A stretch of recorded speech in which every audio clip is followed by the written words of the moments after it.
set your mind on a new romance. How can you not love it? 2017 marks the 40th anniversary of Aaron Spelling's iconic series, The Love Boat. And here to help us celebrate is one of the original cast members, Ted Lange, who played Isaac the bartender. Of course, welcome. Thank you. Tammy, thank you very much. Oh, no problem. Welcome, welcome, welcome. I have to ask. So this series now, 40 years ago, you guys were shooting. I can't believe it. At the time when you were shooting, though, did you ever think, okay, this is going to be an iconic series that we'll be talking about in 2017? No, didn't think that, but I did think, can I get this check cashed now?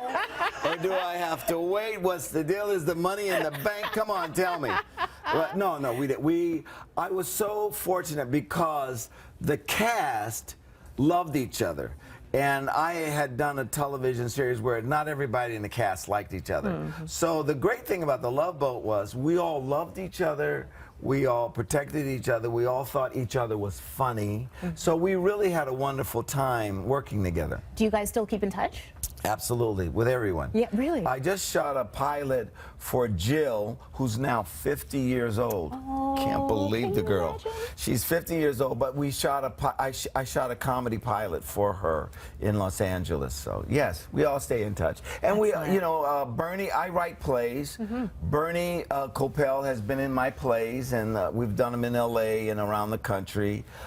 Gavin I see all the time. We go visit. Gavin does plays in Palm Springs. So yeah, we stay in touch. We love each other. Oh, that's good. That's good to hear when you separate after a show that you still all keep in touch. Yeah. And so you had the cast members that were regularly on the ship with you, of course, and you know you were the coolest guy. No knock against anyone else. You're the coolest guy on the ship. I was trying to be. Yeah. I was trying to be. You know I say, hey man, brother man. And Fred tried to join in, but he was really a little too straight. You know what I'm saying? Yeah, you carried it for sure. You had a lot of guest stars. That's the thing with The Love Boat. Every week, you know, it would be somebody else that was coming in. Any favorites? Well, Tom Hanks, who you could tell right away, this is the truth, you could tell right away that he had something. His first TV appearance was on The Love Boat.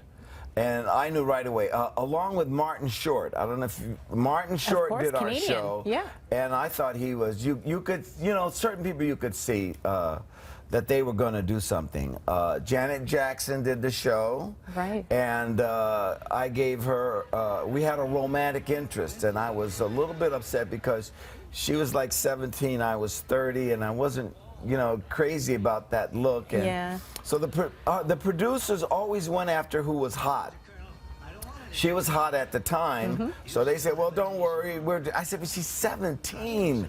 Come on. And they said, well, look, we'll schedule the kiss. Her birthday's coming up. We'll schedule it for when she turns 18. Oh, yeah, big deal, right? You know, but look, you can see how young she is. Yeah, see that? she was a baby. Yeah, but she was really sweet. Her mother came on the ship with her. We went on a cruise on that particular episode. Right. Her mother came on the cruise, and she stayed in the cabin.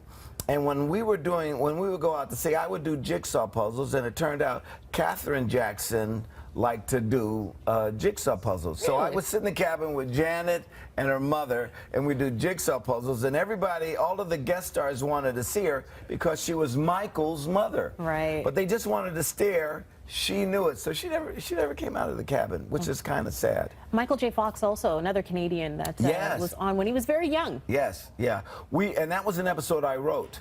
Okay, and you've been writing since even before The Love Boat started. You came in wanting to pitch your own shows too. Yes, yeah. And now you're a playwright. Tell me a little bit about what you're doing now. A lot of historical plays. Yes, I write American history. I have a trilogy. What I do is this. I find that the African Americans' participation in history is usually a footnote. And so what I do is I call myself a footnote historian. So I take the African American participation and I put it on the page. So you see, I have a play about George Washington and his favorite slave. I have a play about John Brown and Harper's Ferry. I have a play about the Civil War. There was a spy in Jefferson Davis's household named Mary Bowser, and she was a slave, and she could read and write, and most people don't know this. My latest play had a reading 2 days ago in New York. I wrote a prequel to the play Othello, Oh, wow. and did it in verse. Okay. And we did it in New York two nights ago, and they loved it. So I'm very excited about that play now, taking that play forward. On a tour. Okay, great. We want you to hang out, though, Ted. Okay? Tammy, baby, all Because- you got to do is ask. All right. Look at these legs. Hey, ladies and gentlemen, legs look better here in person than they do on that screen. I'm going to tell you that right now. You know.